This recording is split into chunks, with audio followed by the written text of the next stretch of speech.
కొత్త ప్రభుత్వం చూసుకుంటే ఈ విధి విధానాలు ఎలా ఉన్నాయి, మీకు ఏమైనా ఇబ్బందులు ఉన్నాయా? ఏ సంక్షేమ పథకాల్లో రాని ఏమైనా ఉన్నాయా? పెన్షన్లు కానివ్వండి, రేషన్లు కానివ్వండి, లేకపోతే ఆరోగ్యశ్రీలు కానివ్వండి, ఇలాంటివి. పింఛన్ రావట్లేదండి. 60 సంవత్సరాలు వచ్చినాయి. నా వయసు 65. 60లో సార్ గతంలో ఏం చేసేవాళ్ళు, ఇప్పుడు ఏం చేస్తున్నారు? గతంలో 30 ఏళ్ళు వ్యవసాయం చేసిందండి. నాది ఖమ్మంపాడు పెనంచిపూల్ దగ్గర వత్రవాయి మండలం, జగ్గైపేట నియోజకవర్గం. 30 ఏళ్ళు వ్యవసాయం చేసి దాంట్లో లాస్ వస్తుందని ఇక్కడికి వచ్చిన 12 ఏళ్ళు అవుతుంది ఇక్కడికి వచ్చి వాచ్మెన్గా చేస్తున్నా. అది 60 ఏళ్ళు అయినా రావట్లేదు. ఇప్పుడే కొద్దిగా ఇల్లు వచ్చినాయి అంటున్నారు. ఇంతమందికి నాకు ఇల్లు కూడా లేదు. సొంతం చోటు నేను కొనుక్కున్నా. గవర్నమెంట్ ఇచ్చింది ఏమీ లేదు. నా సొంతంగా జీతాలు చేసి కొనుక్కున్న జాగా అది మా ఊళ్ళో. ఇప్పుడు ఇల్లు వచ్చింది అంటున్నారు. అది ఎంతమందికి నమ్మకమో తెలియదు. వచ్చినప్పుడు వచ్చింది. చూసుకుంటే ఇలా చూసుకుంటే కొత్త ఇల్లుకి కూడా రేపు ఉగాది కల్లా గృహప్రవేశాలు అంటున్నారు. ప్రభుత్వం ఇచ్చే టిట్కో ఇల్లు కానివ్వండి, ప్రభుత్వం కల్పించాయి. మరి ఎలా ఉన్నాయి? గతంలో ఎంత ఇచ్చేవాళ్ళు, ఇప్పుడు ఎంత ఇస్తున్నారు? అంటే విస్తీర్ణం ప్రకారం చూసుకుంటే సెంటున్నర అనేవాళ్ళు, మరి ఇప్పుడు ఎలా? ఇప్పుడు గవర్నమెంట్ మరి 1,50,000 ఇస్తామంటున్నారు. అది మరి ఎంతమందికి ఒకవేళ 2 లక్షలు అంటున్నారు. అది ఎంతమందికి నమ్మకం ఇచ్చినప్పుడు మనం తీసుకున్నప్పుడు. మరి స్థానిక సంస్థల ఎన్నికలు జనవరిలో ఉన్నాయి. రాష్ట్ర వ్యాప్తంగా పంచాయతీల్లో, గ్రామ పంచాయతీలో సర్పంచ్ ఎన్నికలు నిర్వహిస్తున్నారు. ఇంకా 3 నెలల కాల వ్యవధి ఉన్నప్పటికీ కూడా జనవరిలో నెలాఖరికల్లా కూడా మొత్తం సంసిద్ధం చేస్తుంది ఎలక్షన్ కమిషన్ స్టేట్కి సంబంధించి. ఎలా ఉండబోతుంది మరి? ఈసారి అవకాశాలు ఎక్కువ ఎవరికి ఉన్నాయి అంటారు? మాజీ ముఖ్యమంత్రి గారి తరఫున కూడా ఉంటారు కదా కొంతమంది. మరి ఇప్పుడు ముఖ్యమంత్రి, ఈ రాష్ట్ర ప్రభుత్వ పరిపాలనకు సంబంధించి కొంతమంది ఉంటారు. మరి సర్పంచులు ఇద్దరిద్దరుగా పోటీ చేస్తారు కదా, అటు ఇటు. మరి ఎలా ఉండబోతుంది? అది ఎవరు చెప్పలేరు కదండి. ఎక్కువ టీడీపీఏ, నేను మటుకు టీడీపీఏ. మరి ఎక్కువ ఎవరికి అవకాశం అంటే ఎక్కువ ఇప్పుడు టీడీపీకే ఉంటుంది. రైతుకి గిట్టుబాటు ధరలు ఉన్నాయా? ఈ మోందా తుఫాన్ ఎఫెక్ట్ ఇవన్నీ బాగా ఉంటాయి కదా, మీకు తెలిసిన సన్నిహితులు కూడా చెప్తారు కదా. అది ఎవరు చెప్పలేరండి. ఏ పార్టీ వస్తుంది అనేది చెప్పలేరు. జగన్మోహన్ రెడ్డి గారు కూడా మా బోటి వాళ్ళకి 10,000 వేసిండు. ఇవాళ ఏమి వేయట్లేదు కూడా. జగన్మోహన్ రెడ్డి గారు ఇచ్చని పెట్టకి నాకు 10,000, 4 ఏళ్ళు 40,000 వేసిండు. అది ఆయన పరిపాలన బాగుంది. ఇది కాకపోతే ఏంటంటే ఇంటింటికి వచ్చే ఈ వాలంటీర్ సెక్షన్ ఏదో ఉండేది, తర్వాత లేనప్పటికీ వీళ్ళు టెన్షన్గా 1వ తారీఖు వస్తామంటున్నారు. పెన్షన్లు అవన్నీ ఇచ్చే విధానం రేషన్ డిపోల్లో వస్తున్నాయి, పర్లేదా? డిపోలు వస్తున్నాయి, బాగానే వస్తున్నాయి. బియ్యం కనుక బాగానే వస్తున్నాయి. కాకపోతే కందిపప్పు రావట్లేదు. అనుకున్నట్లయితే కనుక ఇప్పటికి 18 నెలల పైనే అవుతుంది. పర్లేదా? సూపర్ 6 చెప్పారు కాబట్టి ఈ సంక్షేమంలో భాగంగా ఏమేమి అందుకుంటున్నారు? పర్వాలేదండి. బియ్యం వస్తున్నాయి టయానికి. పర్వాలే, రేట్లు అవి బాగానే ఉన్నాయి. మేడం, ఇంట్లో తల్లికి వందనం అప్పట్లో పిల్లలకి, మనవరాళ్ళకి, లేకపోతే చదువుకునే వాళ్ళకి ఫీజు రియంబర్స్మెంట్ల కింద చేశారు. మరి ఏమన్నా అందుకున్నారా? అప్పుడు వచ్చినాయండి జగన్ ఉన్నప్పుడు.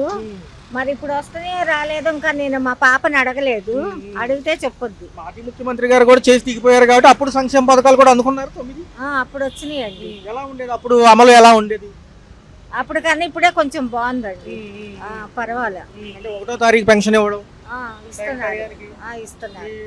మీ యొక్క వీధిలో కానివ్వండి, మీ యొక్క పరివాహక ప్రాంతంలో ఏమైనా ఇబ్బందులు ఉన్నాయి? రోడ్లు కానివ్వండి, డ్రైనేజీ? లేదండి, అంత బాగానే ఉంది. అయితే ఏంటంటే త్వరలో స్థానిక ఎన్నికలు ఉన్నాయి జనవరిలో. ఇక్కడేమో మున్సిపాలిటీ ఎన్నికలతో పాటు మీ గ్రామాల్లో, చుట్టుపక్కల గ్రామాల్లో ఏమో సర్పంచ్ ఎన్నికలు ఉన్నాయి. మరి ఎలా ఉంటుంది ఈసారి? ఎవరికి అవకాశం దక్కిద్ది అంటారు? అటువైపు పాల్గొంటారు, ఇటువైపు పాల్గొంటారు కాబట్టి ఎలా ఉంటుంది అంటారు? ఏమో ఈసారి కూడా చంద్రబాబు నాయుడు వస్తాడేమో అనుకుంటాను. పర్లేదా? మరి పవన్ కళ్యాణ్ గారు కూడా ఉన్నారు కాబట్టి ఆయన పనితీరులేదు. పర్వాలేదు, ఆయన కూడా బాగానే చేస్తున్నారు. ఆయన కూడా గ్రామీణాభివృద్ధి శాఖ మరియు మున్సిపల్ శాఖలకు సంబంధించి పట్టించుకుంటున్నారు. బాగానే పట్టించుకుంటారు. నారాయణ గారు కూడా ఉన్నారు కదా, మరి పట్టించుకుంటున్నారు. పర్వాలేదు. మరి చూస్తే అమరావతి పక్కనే మరి ఎలా అనిపిస్తుంది? పనులు ఉంటున్నాయి. అమరావతి అభివృద్ధి నిమిత్తం కూడా చాలా మంది లేబర్ని తీసుకెళ్తున్నారు అంటున్నారు. ఇటేమో దొరుకుతున్నాయి పనులు. పనులు ఇక్కడ ఉండే వాళ్ళకి ఇక్కడ ఉంటున్నాయండి. కావాలి ఎక్కువ పనులు చేసుకోవాలనుకున్న వాళ్ళు అటు వెళ్తున్నారు. చూసుకుంటే ఈ ఉగాది కల్లా కూడా 5 లక్షల గృహాలు, ప్రభుత్వం ఇచ్చే గృహప్రవేశాలు చేపిస్తాము, 5 లక్షలు రాష్ట్రంలో ప్రజలకు అంటున్నారు. ఎలా అనిపిస్తుంది? అప్పట్లో ఇచ్చి మళ్ళీ క్యాన్సిల్ అయినాయి కదా, ఏమంటారు? ఇప్పుడు ఇస్తున్నారంటే పర్వాలేదండి. మరి ఇస్తారని ఆశపడుతున్నాం. మరి ఉచితం మహిళలకు ఉచిత బస్సు ప్రయాణం ఎంతవరకు ఉపయోగపడుతుంది? నిజంగా ఇబ్బందేనా లేకపోతే అవసరం లేదా? ఇబ్బంది ఏమి లేదండి, బాగానే వెళ్తున్నారు. పర్వాలే. డ్వాక్రాలో ఉన్నారా? డ్వాక్రాలో ఉన్నామండి. రుణమాఫీ అని ఇప్పుడు చెప్పారు, మరి ఏమన్నా అయిందో, జరిగిందా? రుణమాఫీ ఏమో మరండి, మా పాపని అడగాలి. మా పాపే తీసుకుంటుంది. మరి చూస్తే మరి ఏమనుకుంటున్నారు? ఇంకోసారి కూడా ఇదే ప్రభుత్వాలకు అవకాశం ఇస్తారు, 10 ఏళ్ళు, అప్పుడే డెవలప్మెంట్ సాధ్యం, అమరావతి కూడా కట్టగలం అంటున్నారు వీళ్ళు. ఎవరు? ఈ ప్రభుత్వం. ఈ మరి చంద్రబాబు నాయుడు వస్తేనే మంచిదండి, మాకంతా మంచి జరుగుద్ది. పర్లేదు, కంపెనీలు అవన్నీ వస్తే ఇక్కడ ఉద్యోగాలు చేసుకోవచ్చు. చేసుకోవచ్చండి. ఏం చదువుకుంటున్నారు పిల్లలు కానీ వీళ్ళు కానీ? పిల్లలు కాలేజీలు చదువుతున్నారండి, 3 పిల్లలు.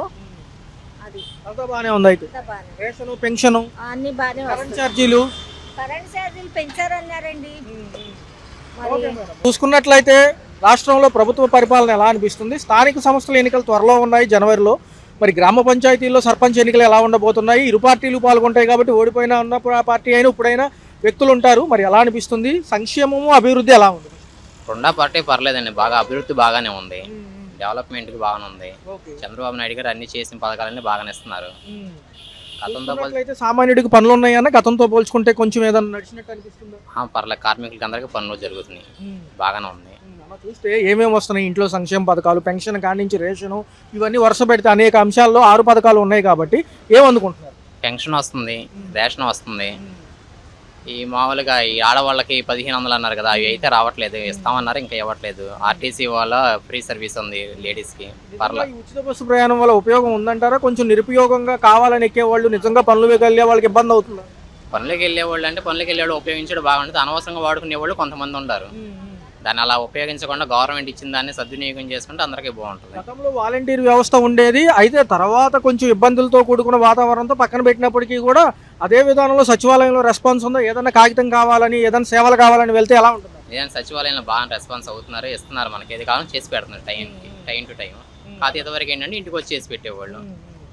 ఎలా ఉంది? పక్కనే అమరావతి, మరి ఏంటి కొంచెం భూముల రేట్లు పెరిగినాయా, ఇంటి రెంట్లు పెరిగినాయి అని చాలా మంది చెప్తున్నారు. రియల్ ఎస్టేట్ బాగుందండి, తెలుగుదేశం వచ్చిన తర్వాత అసలు రియల్ ఎస్టేట్ ఇంకా తిరిగి ఉండదు, అన్నీ బాగున్నాయి. అమరావతి దానివల్ల విజయవాడ కూడా డెవలప్మెంట్ బాగుంటుంది. ఉప ముఖ్యమంత్రి పవన్ కళ్యాణ్ గారి పనితీరు ఎలా ఉంది? గ్రామాల మీద ఫోకస్ అంటున్నారు, 100 కోట్లతో రోడ్లు, దగ్గర 7,000 కోట్లతో గ్రామ అభివృద్ధి పనులు అంటున్నారు. జిల్లాల్లో ఎక్కువ ఉత్తరాంధ్ర వైపు పర్యటిస్తున్నారు ఆయన, ఎలా అనిపిస్తుంది? బాగుందండి, అతని పర్యటన కూడా బాగుంది, కానీ కొద్దిగా సినిమాలు దక్కించుకొని ఇక్కడ చేస్తే ఇంకా అభివృద్ధి బాగా చేయగలుగుతాడు. ఏంటంటే కేంద్ర స్థాయి మంత్రులు మొన్న విమానాలకు సంబంధించి గందరగోళం నెలకొంది, ఏమంటారు? అదేమన్నా చూసుకుంటే ఆయన తప్పేమైనా ఉందంటారా? ఆయన తప్పేం లేదు, ఆయన తప్పేం లేదు. ఇంకా అన్నాక జర్నీ అన్నాక సహజమే కదా మొత్తం. రాష్ట్ర అభివృద్ధి రేపు పిల్లల భవిష్యత్తు ఇక్కడ ఉండడానికి బాగుంటుంది అంటున్నారు. మెట్రో రైల్స్ అంటున్నారు విజయవాడకి, నిజంగా మనకు అనుకూలంగా ఉంటుంది. అనుకూలంగా ఉంటుంది, మెట్రో సర్వీస్ వస్తే మాత్రం చాలా బాగుంటుంది, అనుకూలంగానే ఉంటుంది. ఎలా ఉందన్న? తొలి దశ పనులు ఒక 2028 కల్లా పూర్తవుతాయి అంటున్నారు అమరావతి. మరి రెండో విధానంలో ల్యాండ్ పూలింగ్ ఆల్రెడీ అడిగాము, కొంచెం ఈ ఇళ్ల ఫ్లాట్లు ఇస్తే మేము రెడీ అని ప్రజలు అంటున్నారు రైతులతో సహా. ఇస్తే బాగుంటుందండి, మరి ఇవ్వాలి, అవన్నీ అవడానికి టైం పడుతుంది. ఈసారి కాకుండా నెక్స్ట్ టైం కూడా ఇతనే రావాలి, ఇతనే వస్తే అన్ని చేయగలుగుతాడు. ప్రభుత్వం ఇచ్చే గృహాలు అంటున్నారన్న, గృహ ప్రవేశాలు 5 లక్షల మందికి, ఏది ఏపీ టిడ్కో ఇల్లు అని ఇవన్నీ ఉంటాయి కాబట్టి. దాంతోపాటు ఏంటంటే ఏప్రిల్ 1కి ఆరోగ్య బీమా పథకం, ఏదైతే ఆరోగ్యశ్రీ ఆగిపోయింది దానికి బదులుగా ఒక కుటుంబానికి 25 లక్షల వరకు లిమిట్ ఉంటుంది అంటున్నారు. ఈ విధానం బాగుంటుందా? బాగుంటుందండి, ఇస్తే మాత్రం బాగుంటుంది, కానీ మనం అనుకున్న అమలు అవ్వాలి కదా, అవి అయితే పర్లా. కానీ అది లేని వాళ్ళు ఉపయోగించుకుంటే అవకాశం బాగుంటుంది కదా, ఉన్న వాళ్ళకే వస్తున్నాయి అవన్నీ. మరి మాజీ ముఖ్యమంత్రి గారు కూడా మాట్లాడుతున్నారు, మళ్ళీ జనంలోకి వచ్చే విధానంగా జనవరి అనంతరం కూడా జిల్లాల యాత్ర అంటున్నారు జగన్మోహన్ రెడ్డి గారు. ఆయనకి ఏమైనా అవకాశం ఇచ్చే అవకాశం ఉందా ప్రజలు? మళ్ళీ చూడండి, అది చేసే పనిని బట్టి ఉంటుంది, ఇంకా అది చేసే పనిని బట్టి, ఆయన చేసే అభివృద్ధిని బట్టి ఉంటుంది. చేసాడు, అతను కూడా చేయలేదు అనుకోకూడదు, చేసాడు. కొంతమందికి వినియోగించుకున్నా కొంతమంది వినియోగించుకోలేదు.